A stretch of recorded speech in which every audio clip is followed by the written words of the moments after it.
Well, it will be the most trafficked photo in the history of planet Earth because social media is so ubiquitous. President Donald J. Trump yesterday, he went to the Fulton County jailhouse where he was arrested. He was fingerprinted. They took his picture. The mugshot is now out. It's destined to be the most famous mugshot, certainly in the history of humanity. I will say that it is a win for Trump to have his mugshot taken. I know it was supposed to be some sort of big win for the left. They finally got him. The frog marching in the So here's the thing about Trump and imagistics. Trump is a meme. He is a walking, living, breathing meme. Everything he does is memeable. He is made for TV. He is made for the internet. He has changed our age because of that. And so Donald Trump also happens to be a person who's been consistently on camera since the time he was about 20 years old. He is currently almost 80. So 60 long years of being in the public eye and of having your picture took means that dude knows how to take a picture. And the mugshot of Trump, again, it is such a big, I have to say, it's just a giant imagistic win for him because we know that he was going to be arrested. It's not as though no one knew he was arrested. It's not as though it was a shock dawning on the American people that Donald Trump is under indictment in 4 separate jurisdictions. We've known about all of this for months. What the mugshot does, especially this particular mugshot, is it gives Trump the appearance of somebody who is bravely standing up to forces that are going after him. And again, his image here actually conveys all of that because Donald Trump is phenomenal on camera. And whatever else you can say about the guy, the dude was a TV star for decades. And I promise you, he knows what he looks like on camera. There is zero chance that before he did this mugshot, he didn't sit with his team and say, okay, what expression should I use in the mugshot since it's going to be the most trafficked photo of me ever? What expression should I use? Because this is a pitch perfect thing. I mean, just from a theatrical perspective, the mugshot of Donald Trump, for Trump's purposes, is pitch perfect. He doesn't look as though he's afraid or concerned or anxious. He doesn't even look, I would say, angry.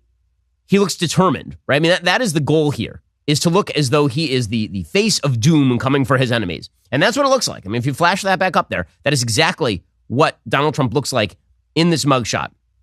And this is what he is going to convey for the rest of the campaign, is I'm coming for my enemies and your enemies are my enemies. That is, there's a reason why he's already trotting it out on the mugs. There's a reason why he's already trotting it out on the t-shirts. In the cash machines at the Trump headquarters are going to just be going nonstop today. And when it comes to the Georgia indictment, as we've discussed, Fani Willis is actually spinning up something that doesn't make a whole hell of a lot of legal sense. She could have charged Donald Trump for conspiracy to commit some sort of crime, right? That's an actual crime in Georgia. If you have a conspiracy to go rob a bank, the conspiracy to rob the bank is an actual crime. The problem is she can't actually identify the crime that the conspiracy involved. A conspiracy to challenge election results is not a conspiracy to commit a crime because you're allowed to challenge election results. So she couldn't charge him with that. So she decided instead that she was going to go for a RICO charge. Now, a RICO charge means an ongoing criminal organization dedicated to a variety of criminal activities. The problem is, what are the variety of criminal activities that the organization was dedicated to? Normally, when you have some sort of mafia organization, they're dedicated to things like prostitution or like prohibition era alcohol running or drugs or any other variety of protection money, right? That is what the criminal organization is dedicated to. And then you wrap everybody up in a big ball and then you prosecute everybody together because you want to make sure that the leaders are held responsible for what their lower downs are doing. But in this particular case, was there an actual criminal organization surrounding Trump dedicated to criming? What criming? Like what are the crimes they were dedicated to? And so she's stuck in the in-between. She doesn't like what Trump did. There are people on low level who may have committed actual crimes, but there's no clear evidence that Trump actually told them to do those things. And there's no evidence that Trump himself committed a crime. And so what you have here is her basically living in the space between conspiracy and RICO. And she's trying to basically bridge that gap with ire about January 6th.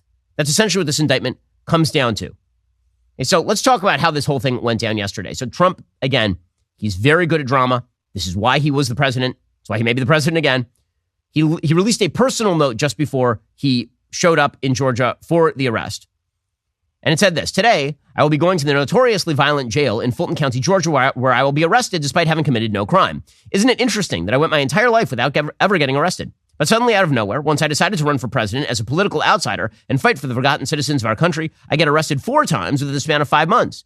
Not only that, a judge has ruled that today's spectacle may be televised for the entire world to see. The American people know what's going on. There's a punishment handed down from the deep state for daring to challenge the status quo and give a voice to the silent majority.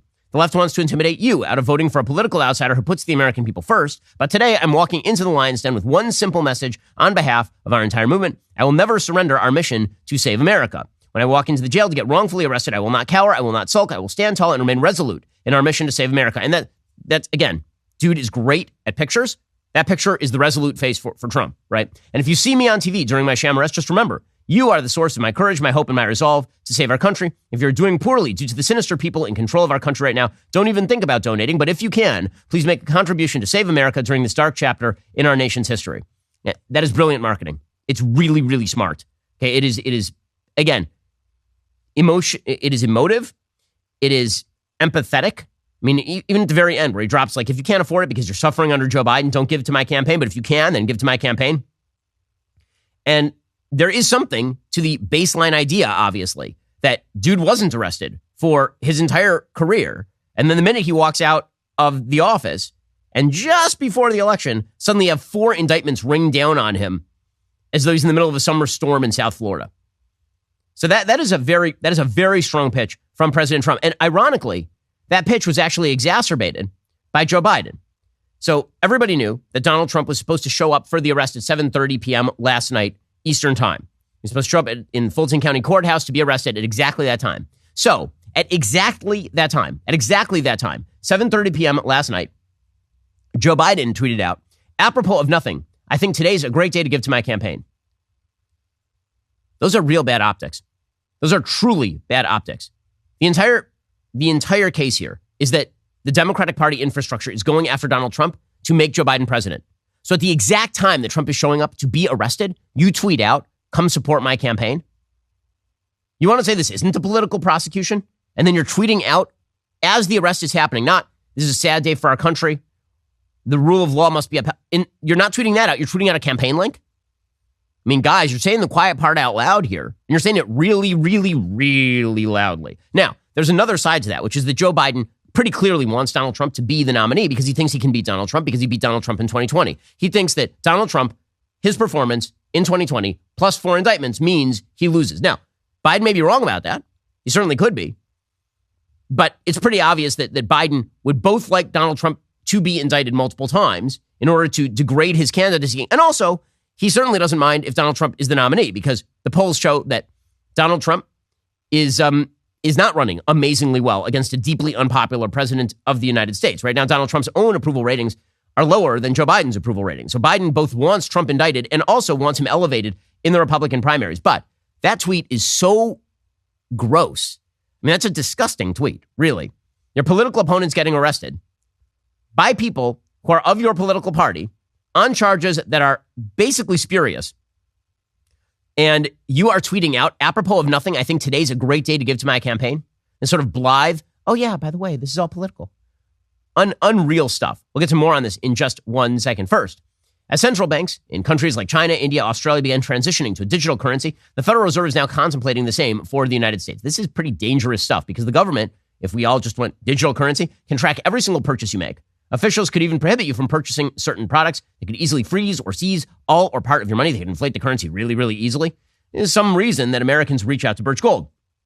They would like to have a physical asset like gold independent of the United States dollar. You can protect your IRA or 401k by diversifying with gold from Birch Gold. Historically, gold has been a safe haven in times of high uncertainty. That is right now. Learn if gold is right for you too. Text Ben to 989898. They'll send you a free info kit on gold with an A+ rating with the Better Business Bureau, thousands of happy customers, and countless 5-star reviews. I trust Birch Gold to help you diversify into gold. If a central bank digital currency becomes a reality, it'll be nice to have some gold to depend on. Again, text Ben to 989898 today. Text Ben to 989898 today and get started. Ask all your questions, get all your answers, and then diversify at least a little bit into gold with my friends over at Birch Gold. Okay, fine. So the folks at CNN, they were pretty giddy over yesterday because the spectacle of a person they absolutely despise showing up at the Fulton County Jailhouse to turn himself in is one of their favorites.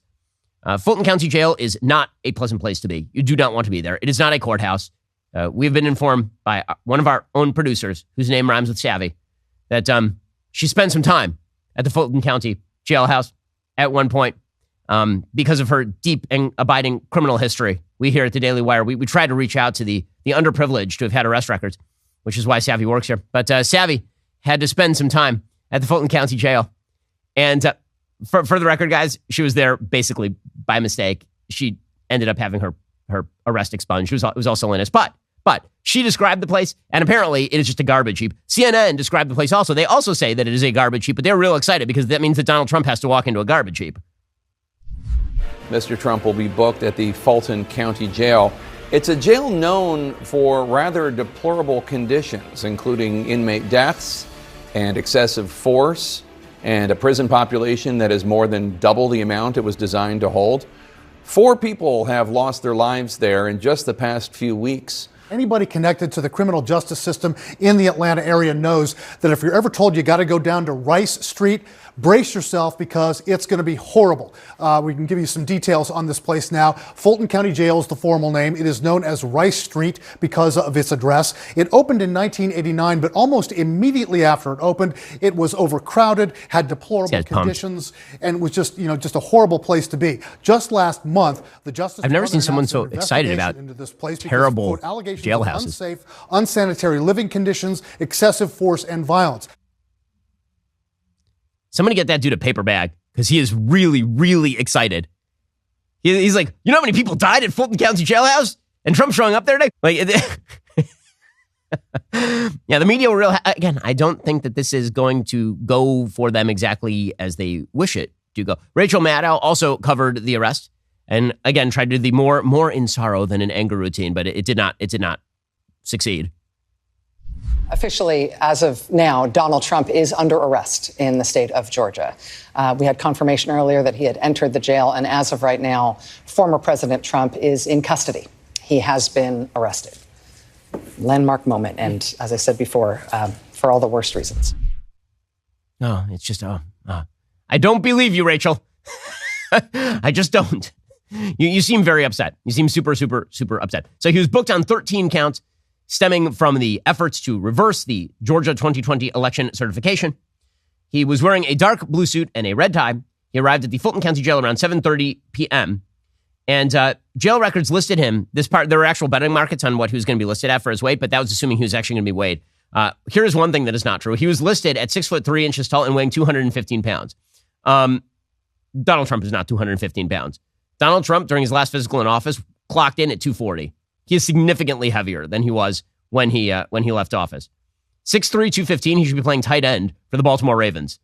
Like, that's not that. But bottom line is he was released on $200,000 bail, and then he strolled out to the cameras and did what he does best. The dude is great on camera. He really is, and he knows how to play it. Here we go. I really believe this is a very sad day for America. This should never happen. If you challenge an election, you should be able to challenge an election. I thought the election was a rigged election, a stolen election, and I should have every right to do that. As you know, you have many people that you've been watching over the years do the same thing, whether it's Hillary Clinton or Stacey Abrams or many others. When you have that great freedom to challenge, you have to be able to, otherwise you're going to have very dishonest elections. What has taken place here is a travesty of justice. We did nothing wrong. I did nothing wrong. And everybody knows it. I've never had such support. And he went on along these lines for another 20 seconds, and then he walked away. Again, for Donald Trump, this may be the best day of his campaign. Honest to God, yesterday, today, these are going to be the best days of his campaign because it is so obviously political in Georgia. And it's so obviously political to mugshot the guy in the first place. Again, Georgia state law does not require a mugshot if you are a well-known figure who has taken a recent photo. Georgia state law requires everybody to get a mugshot unless we have a, recent photo of you. Well, I mean, I feel like we have some recent photos of Donald J. Trump. I feel like that's the case. So they were being vindictive in going after him with the mugshot, and he completely reversed it on them with what is going to be an iconic photo of him. I mean, it is an iconic photo. Now, there are a few iconic sort of mugshots in American history. You got the very famous Frank Sinatra mugshot. You have in sort of political terms, you have the Martin Luther King mugshot. In Hollywood terms, you have multiple Lindsay Lohan mugshots. And then you have, obviously, Donald Trump's mugshot. And as I say, just on a pure theatrical level, that mugshot is great for him. It is a great image for him. Okay, in just 1 second, we're going to get to what this means for, the Republican nomination process. First, Innovation Refunds has been helping small businesses that qualify to get a business payroll tax refund through the Employee Retention Credit, that is ERC. The ERC is a tax refund for businesses that kept employees on payroll for parts of 2020 and 2021.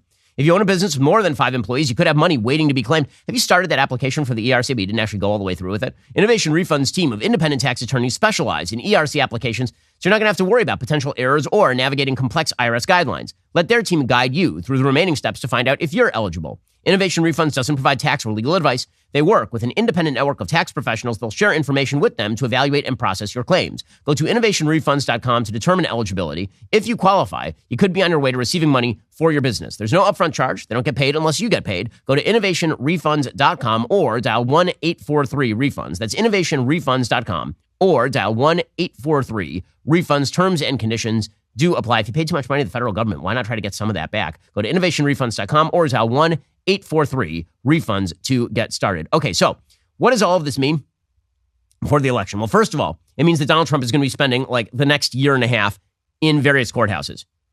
Right now, his proposed trial on Georgia election interference is supposed to be on October 23rd. They want to start it like forthwith. One of his other co-defendants has already been charged and will start his trial on October 23rd. Presumably, Trump will try to push that into the middle of next year at the very least. When it comes to the Mar-a-Lago classified documents case, that is already slated to start May 20th of next year, just before the conventions at the tail end of the primaries. His Manhattan DA case, the one about Stormy Daniels, that one is slated to begin March 25th, which is literally the day before Super Tuesday. So all of this is pretty obviously, when he says it's election interference, I mean, yeah, it pretty clearly is. And then when it comes to the January 6th case that was filed in Washington, D.C., we are still awaiting some more information as to when that case is actually going to begin.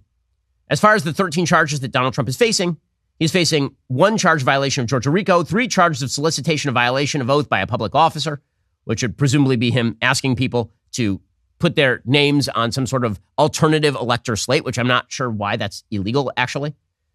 He has 1 charge of conspiracy to impersonate a public officer, which is a very weird charge. 2 charges of conspiracy to commit forgery in the first degree. 2 charges of conspiracy to commit false statements and writings. 1 charge of conspiracy to commit filing false documents, and a couple of charges on false statements and writings and filing false documents. So that is where the Georgia case stands. Okay, so what does this mean for the election? Well, obviously, Republicans, me included, right? Anybody who is conservative who looks at this and looks at what's happening in Georgia or looks at what's happening on the January 6th case in D.C., looks at what's happening in Manhattan, a little bit less so on the case in Florida, where it's pretty obvious that Donald Trump violated the law. The best case that you can make right there is that so did Hillary Clinton, and this is a political prosecution because of the double standard, which, again, I sort of agree with.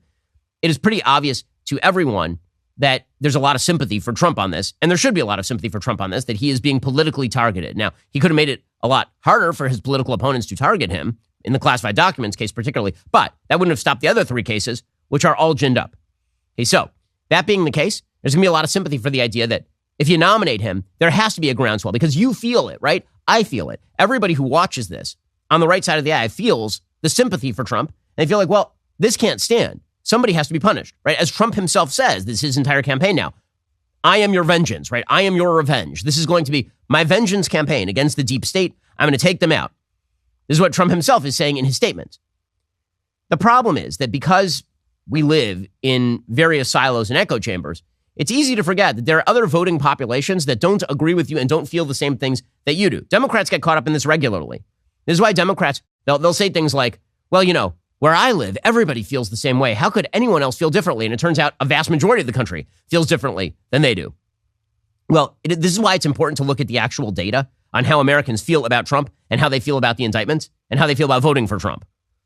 Because I understand that people want to, every time there's a poll, confirmation bias is a very strong drug.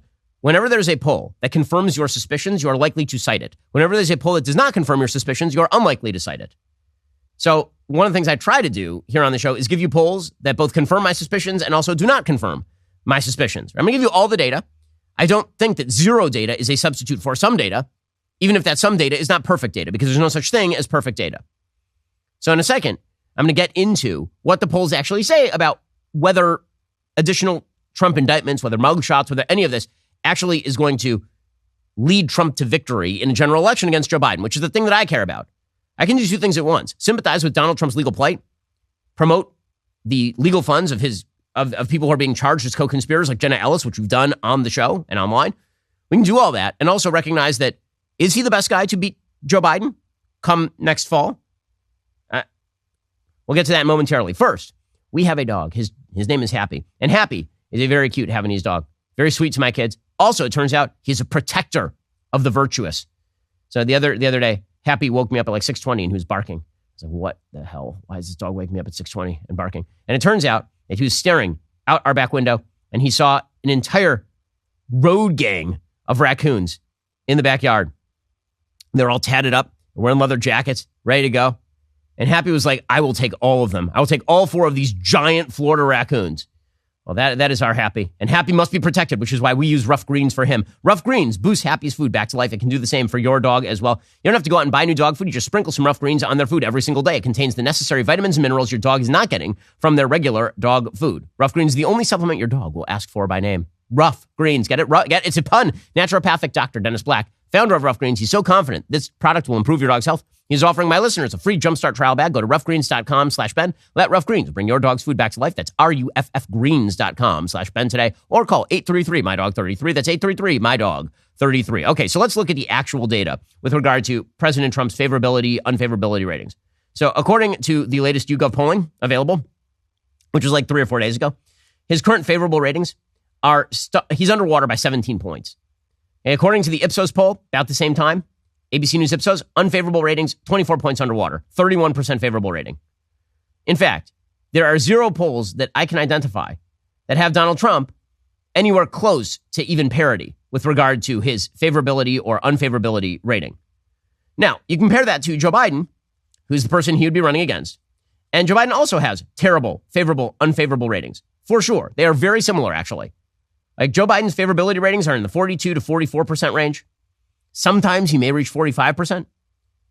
Trump's average right now, the 538 average for favorability ratings on Biden, he's about 12.3 points underwater.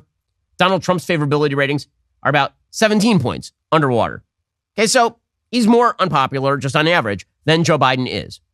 But what's more important is who's going to come home, right? So one of the big questions in this election, there are really 2 questions. Turnout for your side, 3. Turnout for your side, turnout for the other side, and what the people in the middle do. So Joe Biden believes that turnout for Joe Biden is driven almost entirely by the presence of Donald Trump on the ticket, right? That Democrats don't care about Joe Biden. They don't like Joe Biden. They think he stinks. At best, he's a mediocrity. He's a person who's just kind of standing there if he can even stand. But they really hate Donald Trump. Now, in order to understand this, you have to have lived in both a blue area and a red area. So during the 2016 and 2020 elections, I lived in California.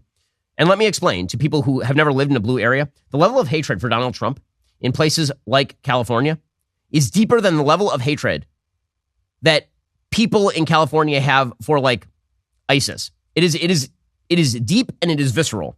They despise Donald Trump, despise him, which means that they will walk across broken glass to vote against Donald Trump. I mean, that really is the reality.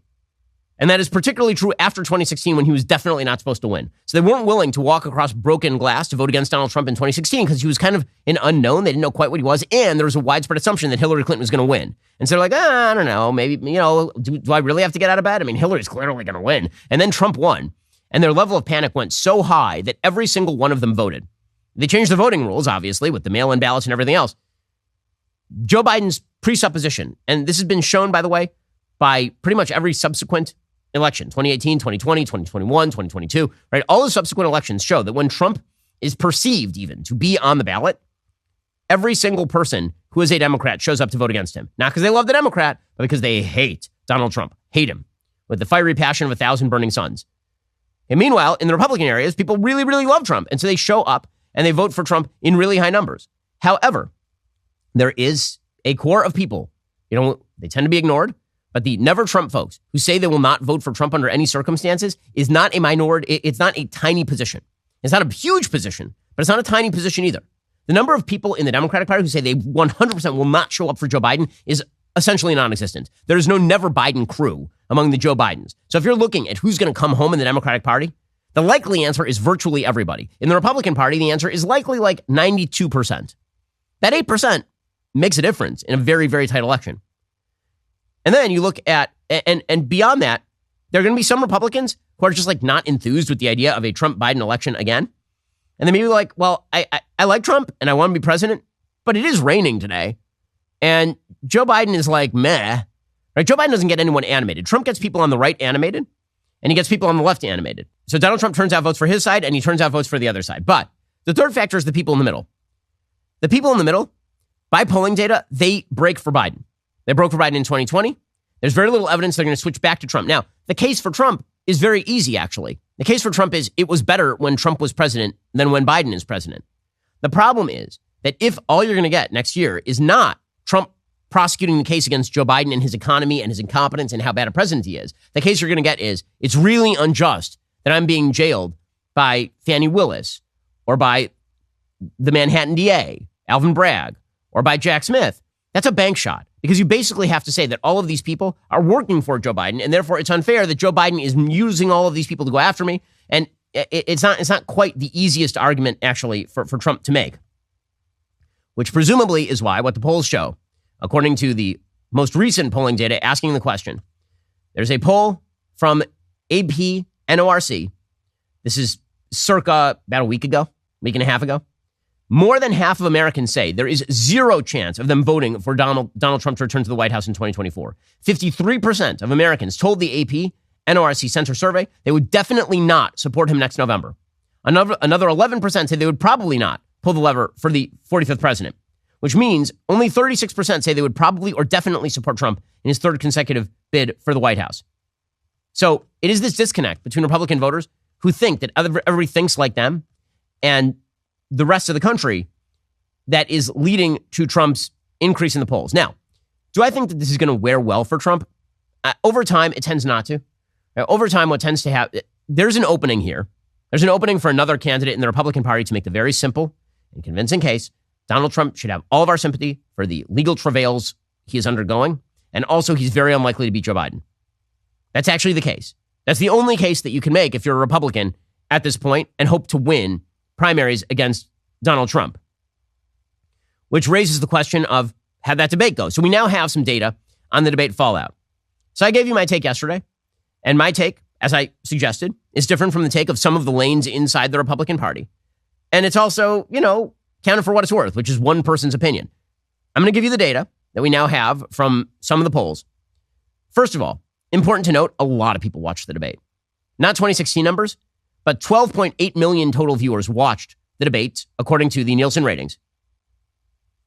The first debates in 2015 did like twice that because Trump was on the stage, but 13 million people is not bad. There were another 1.7 million people or so who watched it on Fox Business, so it actually looked like 14 million people probably who watched the debates, and that's leaving aside everybody who watched it on Rumble or watched it in other places.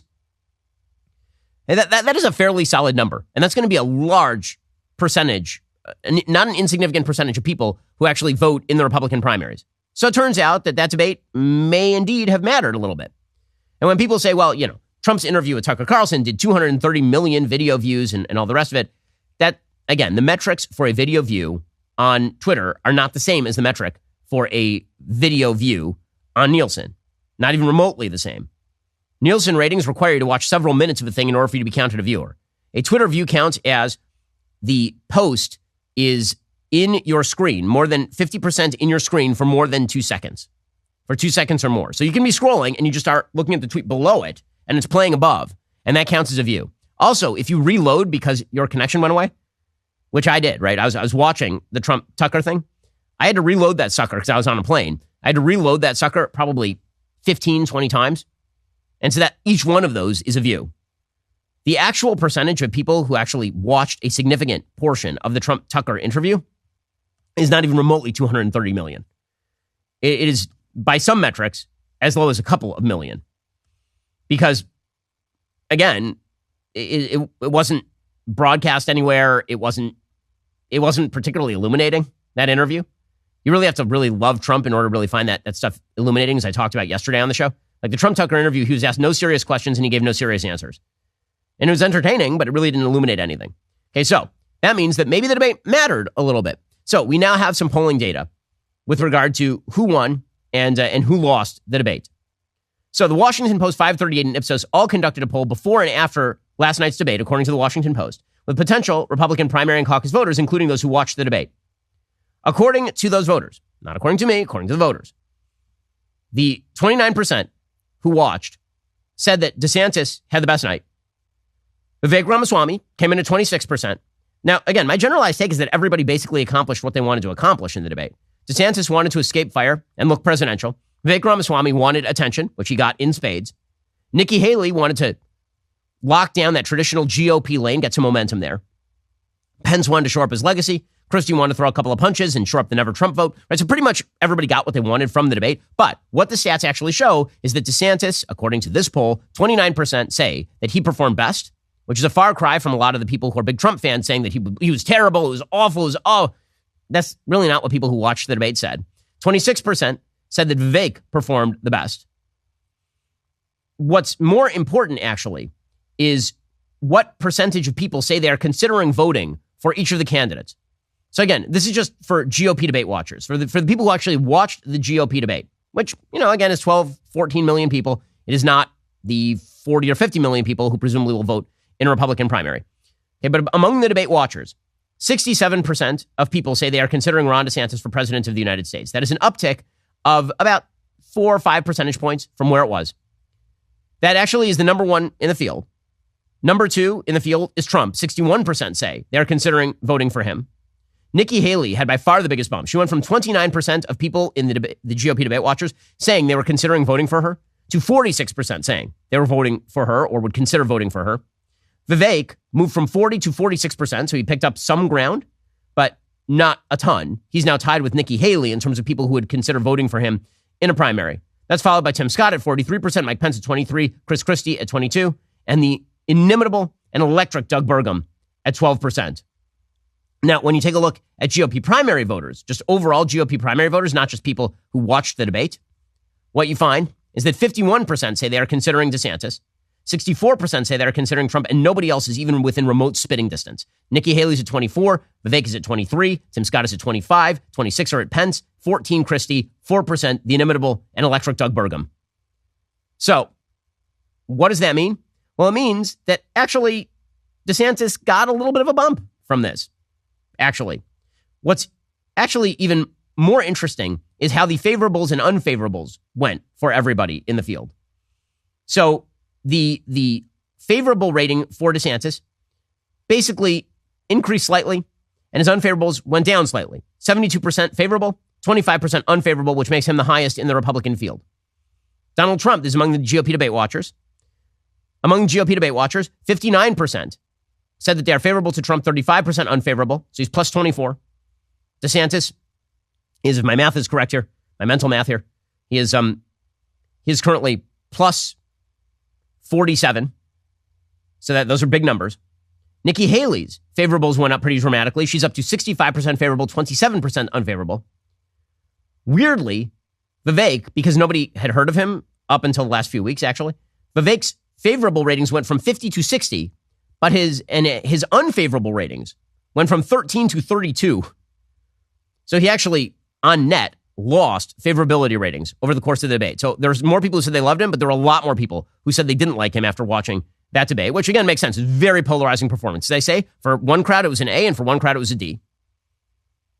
So DeSantis at least gave himself a little bit of a boost from this, which is, again, kind of surprising. And he maintained. The biggest mover was Haley. Okay, what does that mean for the primaries? I mean, it may mean very little for the primaries, depending on whether anyone can capitalize off the back of that and move forward. But the notion that like there was that DeSantis got his clock clean, the campaign is over, which is something that Don Trump Jr., for example, is trying to push, that obviously is not true. Here's a Fox News focus group directly after the debate. Here's what they had to say. You went in last night open-minded, leaning a little bit DeSantis. How did you feel? Well, I think DeSantis definitely was solidified in my mind. Thank goodness that the election isn't tomorrow, because I still think we have a lot to learn and a lot to hear. I was really impressed with Nikki Haley. I liked how she came at the issue of abortion. She talked about it in a way that I think can neutralize some of the negative talking points from the Democrats. Okay, Kevin, next to you. You came in liking DeSantis, and did you like what you heard? I think that something about DeSantis is that he's very much touting his background, and and what he's accomplished in Florida. Yesterday, I kind of saw a lot of people talking about what they will do once they get into office. DeSantis said, I've done it in Florida and I'll do it on a national level. So to me, someone who has the accomplishments there, it really resonates with me.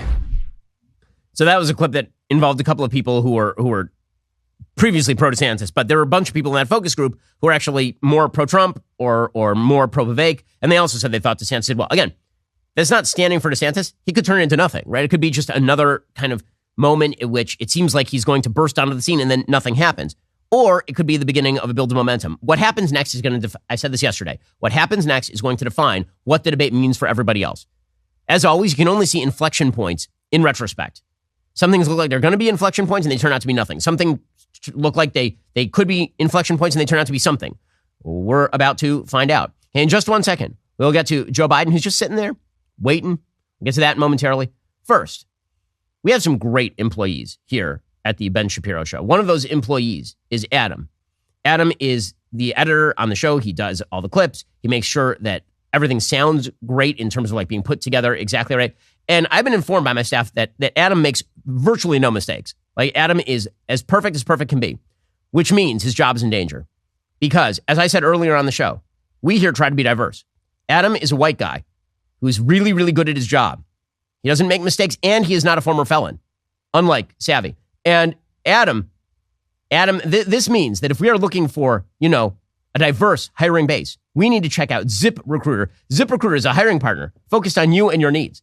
ZipRecruiter knows how tough it is. They figured out solutions for the problems you're facing. See for yourself right now. You can try them for free at ZipRecruiter.com/dailywire to reach more of the right people. ZipRecruiter will post your job to 100 plus job sites. Team up with ZipRecruiter, a hiring partner who understands what you need. 4 out of 5 employers who post on ZipRecruiter get a quality candidate within day one. Just head on over to this exclusive web address. Try ZipRecruiter for free at ZipRecruiter.com/dailywire. Again, that is ZipRecruiter.com/DAILYWIRE. ZipRecruiter, the smartest way to hire and also to threaten all of your fellow employees. It's not as though we had actually our other employees unionize against Adam and have me say all of that. Also, are you sick of woke corporations dragging your values through the mud?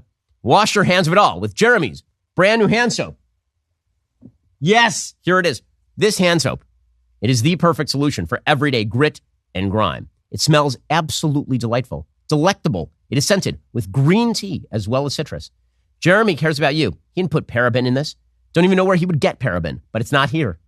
Not only is it paraben free, it is also free of sulfates, DEI, ESG. It's not tested on animals. It's made right here in the United States. What more could you want from your hand soap than to get clean hands while keeping a clean conscience? Do yourself a favor. Wash your hands of hypocritical leftists once and for all. This is the greatest of all hand soaps. I value it so unbelievably much. It's something I would never give up. Go to jeremy'srazors.com. Order your green tea and citrus hand soap today. Okay, meanwhile, Joe Biden, again, that dude is super weak. He's really, really weak. It is fun to hear people try to defend him. So DNC chair Jaime Harrison, he says that Joe Biden is one of the most successful presidents since LBJ, which is weird since LBJ was so unsuccessful, he had to drop out of his own 1968 re-elect race because he was so unpopular. I don't take much credence in terms of polls because in the end of the day, Joe Biden and Kamala Harris are going all across this country. Democrats are going across the country to talk about how this administration, which is probably one of the most successful since Lyndon Baines Johnson, has done so much to improve and put America back on track. We are going to make sure that that message gets out to the American people. Yes, they are so popular. They're so popular that Politico is now trying a Kamala Harris relaunch. This would be number 27. It's super funny. The Kamala Harris thing is just, it will never not be funny. Kamala Harris is awful at this. She's awful. Okay, if you recall, Kamala Harris was a very bad senator in California. And people kept trying to make her a thing. They kept trying to make fetch a thing. And it just wasn't. It just wasn't a thing. They tried it when she was going after Brett Kavanaugh, like, is this Kamala Harris's moment? Turns out, no, it was not Kamala Harris's moment. Then it was like, she's running for president. She will be amazing. She is a strong black woman, and she will be incredible. And then she went into a debate, and she told a bunch of bullcrap lies about how Joe Biden didn't want her to go to school as a kid or something. And everyone's like, oh, my God, it's a moment. And then, like 5 seconds later, her campaign imploded. She didn't even make it to California. They're like, oh, man, she sucked. That was terrible. Then Joe Biden picked her for vice president. Like, oh, my God, you know who's incredible? 8th look at Kamala Harris. And then it turns out that her campaign was terrible and awfully run, and people kept getting fired and all this. And then they were like, oh, man, she's not. And then the election happened, and she won. And then it was like, you know who could be incredible? Wait for Kamala Harris. She could be unbelievable. And then it turns out she's garbage at her job. And they're like, oh man, she sucks. She's really bad. Like she can't speak English properly. She can't string together sentences. She sounds like a drunk school marm who's trying to educate you on like what a duck is all the time. It's bizarre. She just like, she just starts speaking in bizarre haiku-ish poetry about electric buses and Venn diagrams. Like what's happening? And then they'll be like, but wait. Joe Biden's weak. So you know who we should give a look at? Wait for it, guys. We should give a look at Kamala Harris. So this is take number 87 here. Quote, I can't get into people's heads. Kamala Harris tries to reshape her public image ahead of 2024. In a Politico interview, the vice president addressed how she views the growing scrutiny she's under as Republicans use her as a bogeyman in 2024. Oh, she's a victim again. Oh, so she sucks at her job. She's a victim again. That's how all this crap works. So they can pretend that she is the heir apparent to an old man who, honest to God, guys, Joe Biden is in such fragile health that some of the stuff that we do here at Daily Wire involves me cutting videos a couple of weeks in advance so that we can edit them properly. And so we actively consider things like, if I make this video, what's the turnaround time on it? If the turnaround time is like several months and it's about Joe Biden, I'm not sure we can do it. It might not be relevant. These are active considerations that people make in the political world based on Joe Biden's frailty and ailing health. So that, of course, they're trying to prop up Kamala Harris again. Backstage, as she prepares for a not-so-intimate fireside chat about gun safety in front of hundreds of people. Hundreds of people? The vice president? Hundreds of people? Now, let me explain something. I can draw hundreds of people. She's the vice president. Anyway, Kamala Harris is unscripted and seemingly at ease. No notes or teleprompter in sight. Well, slow clap for the lady who doesn't need a teleprompter for talking to a reporter backstage. Wow. No notes even? Woo. Ugh. The IQ points just flow out of her like water from Moses' rock. She's comfortable offering condolences and counsel to those who have lost loved ones to gun violence. Who stream in wearing red shirts emblazoned with Moms Demand Action or Students Demand Action. She holds their hands and looks into their eyes. We speak their names, she whispers to one woman. That woman probably looks around like, why is she whispering? What's happening? She gently reassures a man clearly anxious about where to stand in the photo line. All eyes are on her. But that's been true of Harris for a while now, and the view has not often been kind. Yes, she is a victim. She is a victim of the fact that she is such a dramatic failure throughout her entire political career that she keeps failing up. If she keeps being as bad at her job now as she has been throughout her career, eventually she'll become empress. She just, every time she fails, they're like, you know what if we give her a higher slot? Maybe she'll be better. She's like the Michael Knowles of politics. It's like the worse she does at her job, the more we're like, what if we just promote her more? Her tenure as Joe Biden's number 2 has not been known for relaxed and warm moments like those in Chicago. Instead, Harris's term has largely been marked by stilted performances at public events, at odds with the uninhibited interrogator she was known as in the Senate. They've fueled whispers about whether she'll be a drag on the re-elect ticket as 2024 heats up. Now her political future and quite possibly the success of the Democratic ticket hinges on a simple question.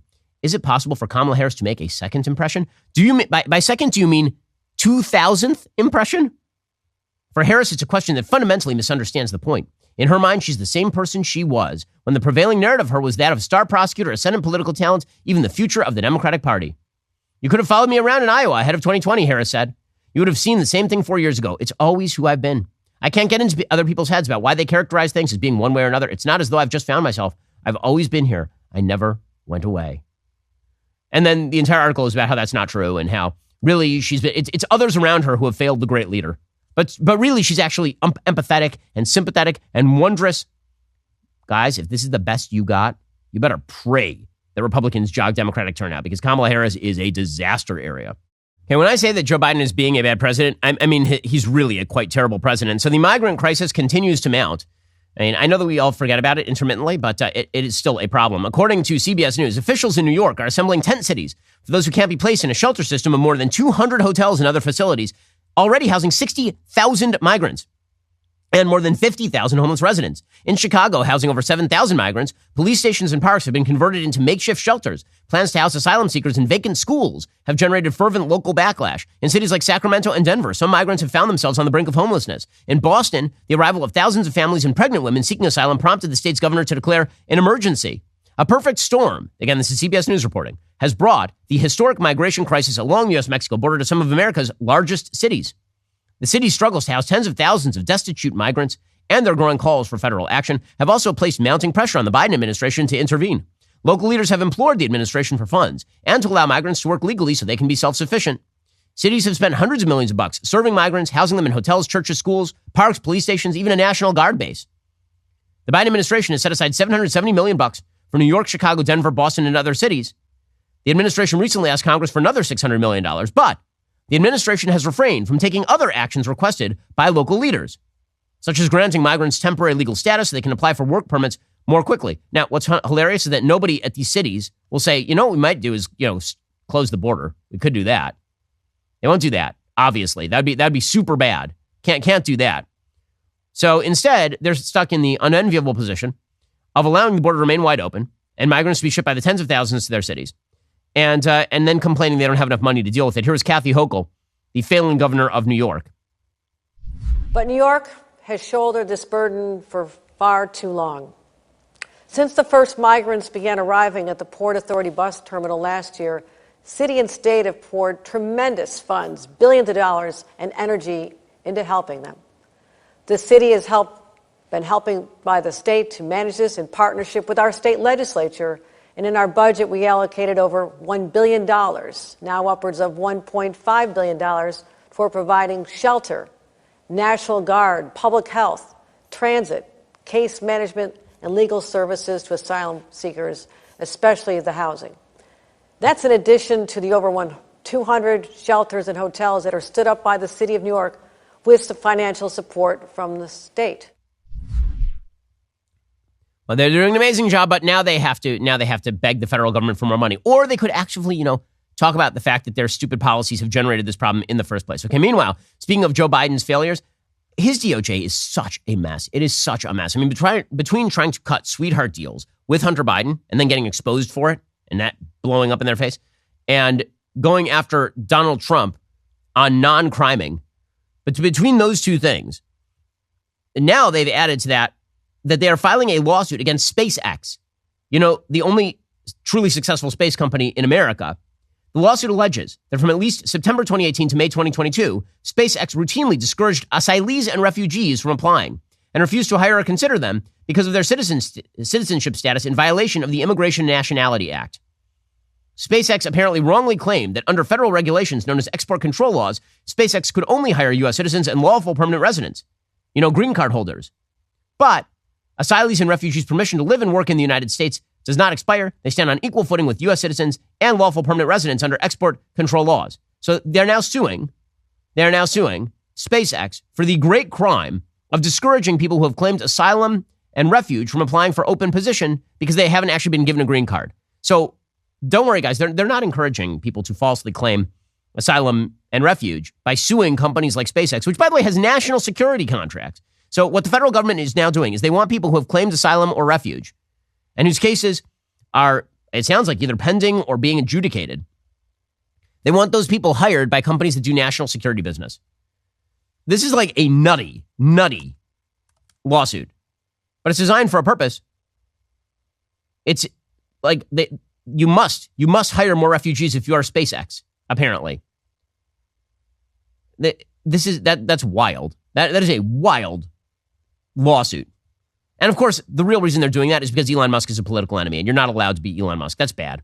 You know how many companies are going out of their way to hire people who don't have green cards? Because it's really hard to check whether somebody has legit refuge or asylum status. A lot harder to check than a green card or a citizenship status.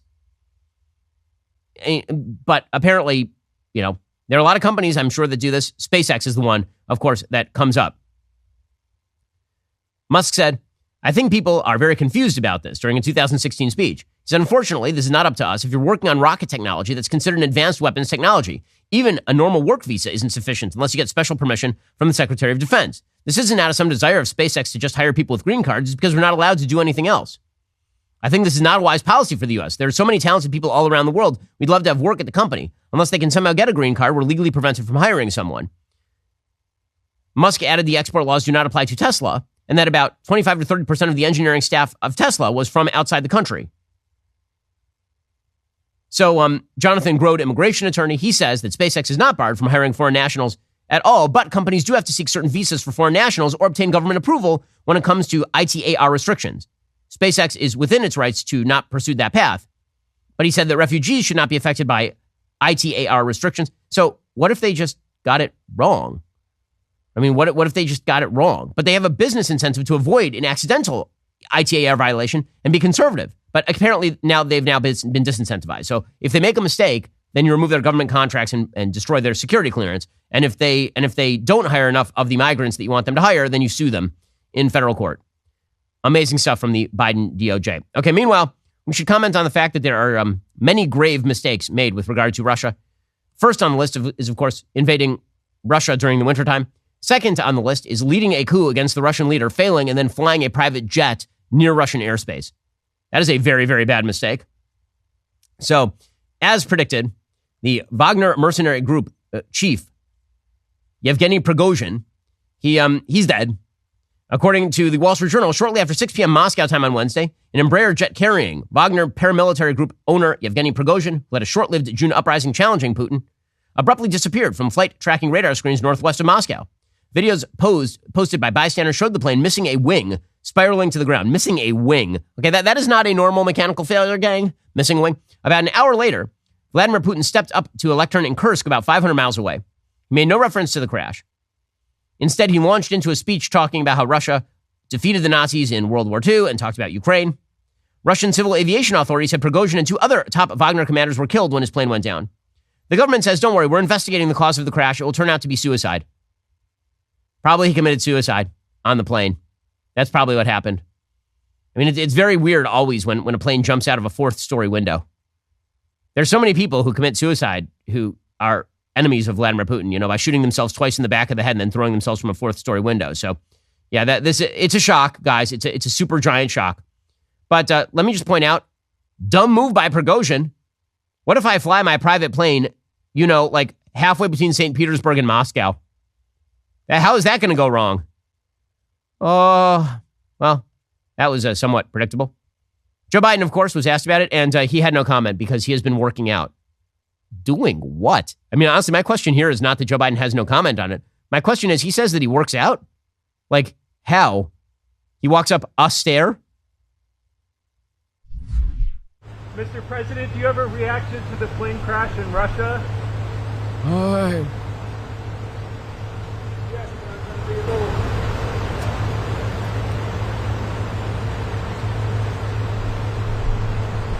My goodness. That cup is supporting him. You may recall, when I was asked about this by you. Wow. Blair Witch Project camera work there. What I wrote in. I don't know for a fact what happened, but I'm not surprised. Do you believe? There's not much that happens when Russia is not behind, but I don't know enough to know the answer. I've been working out for the last hour and a half. He's been working out for the last hour and a half, guys. You can see it. And he wears it well, but that dude is ripped. And by ripped, I mean there's not a tendon in his body that has not been ripped, apparently. So things are going great. They're just going spectacularly. Okay, time for some things I like and then some things that I hate. So things that I like. So Disney is just getting its ass kicked. I mean, just in the stock market, they're getting destroyed. Their stock price closed at $82.47 on Thursday. That's the worst showing in nearly 9 years, since like 2014. So the Disney Syndicate's stock took a serious dive of 3.9% over the course of the day. Since March of 2021, about 2.5 years ago, the stock has lost nearly 60% of its value. Well, maybe that's because they decided to woke every single thing in sight. Maybe it's that. As I've said before, it actually is kind of gut-churning to me that I can't take my kids to Disney World. Like, I grew up with Disneyland. I loved Disneyland. It was great. My wife and I were annual pass holders when we were in California. And then we fully intended on being annual pass holders of Disney World when we came here to Florida. And we have not done so. And we have not done so for a very specific reason. And it is because of the politics they've decided to inject in every... Like, I'm not going to walk into Disney World with my kids and see some dude dressed up as a lady waving my 3-year-old into Bibbidi Bobbidi Boutique. I'm not going to do it. And I'm not the only one who feels that way. There are tons of people who feel that way. All Disney would have to do is stop. That's all they would have to do. How about, like, if you're going to make Snow White, how about you make it not about how a woke princess is going to stop seeking her Prince Charming, and she's going to learn to fight on her own. What if you actually, made a children's movie that did not include a non-binary character? How about that? It's really not that difficult, guys. It really is not that tough. But for you guys, apparently it's tough because you're held hostage by your own politics. So if you wish to destroy the most valuable IP in the history of humanity, I suppose you can do it, but it really is quite terrible. Okay, time for some things that I hate.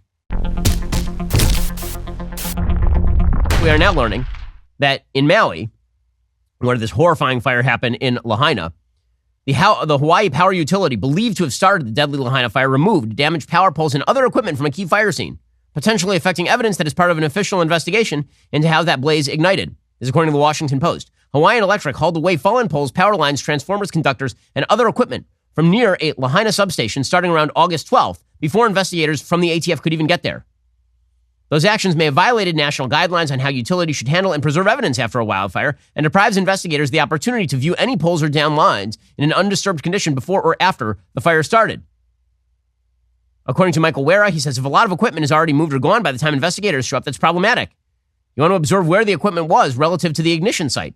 Maybe there's a homeless encampment or kids or a power line down on the ground where the ignition occurred. Once you move it, it's kind of hard to figure out exactly what happened. Hawaii Electric is pretending that they didn't move all of this stuff. One of the claims is that the utility did not shut off power in advance of high winds, though it said it took some other preemptive measures. It is now facing at least 9 lawsuits.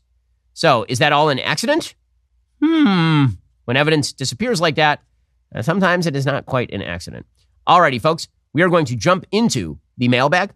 We'll be doing that right now, but you can only have your question answered if you are a Daily Wire Plus member. So if you're not a member, become a member, use code Shapiro, check out for 2 months free on all annual plans. Click that link in the description and join us.